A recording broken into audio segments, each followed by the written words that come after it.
Assalamualaikum warahmatullahi wabarakatuh. Today I will explain and we will discuss about the articulations in Airstream.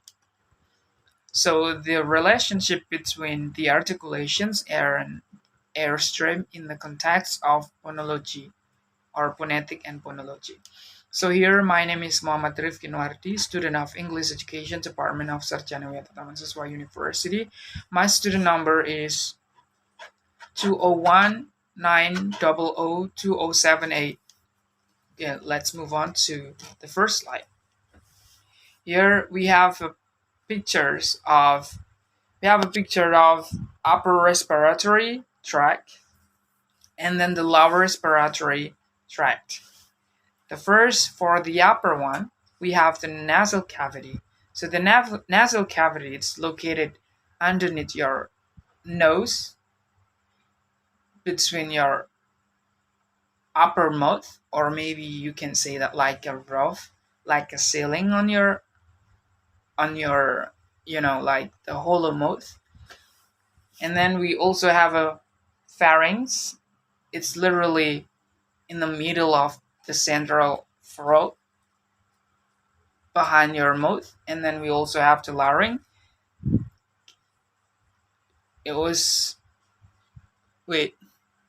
So it's placed down there under the pharynx. That's the upper respiratory tract. And we also have the lower respiratory tract. The first is called trachea, connecting those spots to the main core called lungs. There are trachea. And then also primary bronchi. It's like the branch of the lungs. So we have a two lung side, the right and the left, and it's connected by the primary branch. And then the final core called lungs. Okay, now in the definitions, in phonetic phonology, the articulatory gesture involved in a speech productions play a crucial role in the shaping the quality of speech sounds. For example, the placement of the tongue, whether it's against the alveolar ridge or close to the volume, that will contribute to the distinction between sound like the and k.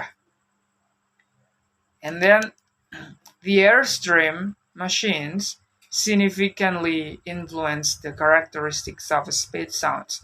The types of Airstream affects the nature of the sounds produced.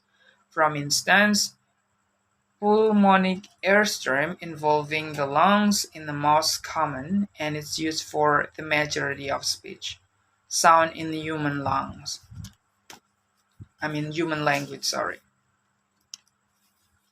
And this is the next slide.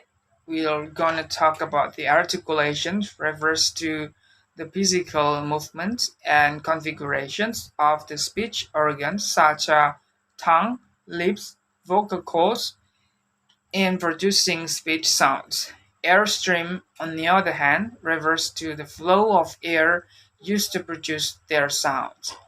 So where our sounds came from? There is the air that vibrating all of those spots. Start from the main core called lungs, and then primary bronchi through the trachea goes up there, hit the larynx, and then pharynx, and then finally you can pronounce word through your nasal cavity, or maybe you can pronounce or roll the word throughout your mouth. And then place of articulations, the locations where speech organs come together to produce a sound. For example, the is produced by placing the tongue against the alveolar ridge, the bones on the roof of your mouth, like the. So your tongue hit the roof of your mouth, like over here. I have to point it with my finger. Over here, like your tongue blocked the air, little bit, like the, like that. And then we have the manner of articulations, how the airstream is obstructed or modified to create a sound. For instance, is a plosive where the airstream is completely blocked and then released. Example, pat, pat. You can feel that the air was blocked underneath your tongue and it's like stuck on your mouth, like pat. That's the manner of articulations. That's the one of the example. Okay, next. The last one, we have the pulmonic airstream.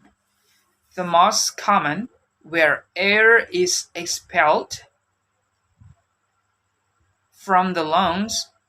Most sound in English, like b, d, and g, use pulmonic airstream. Example, bat, bat.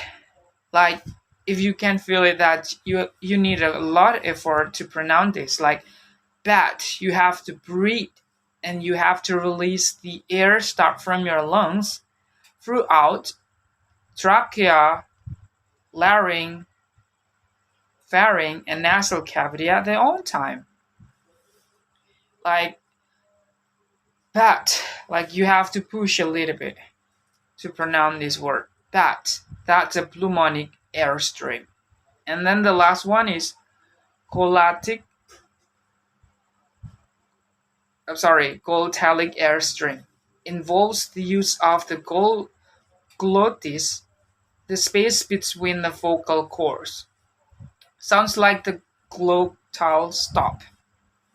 Use this airstream mentioned. Example like oh, that will be sounds like the airstream was released a little bit.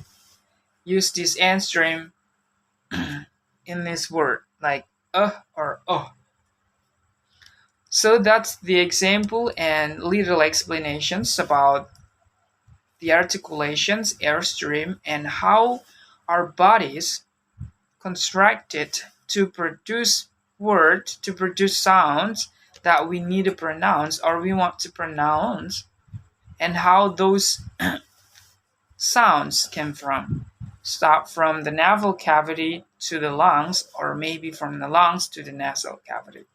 But it's literally sounds came from the lungs, goes up, hit the primary bronchi through the trachea, and then goes up in the upper respiratory tract, hit the larynx and then pharynx, and then finally nasal cavity, and then you can produce sounds like that.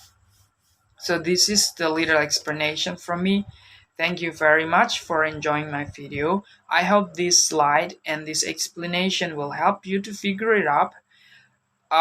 So for you guys who still wondering how the word or the voice on your speaking context might occur. So this is how our bodies works to produce a sound. Thank you very much.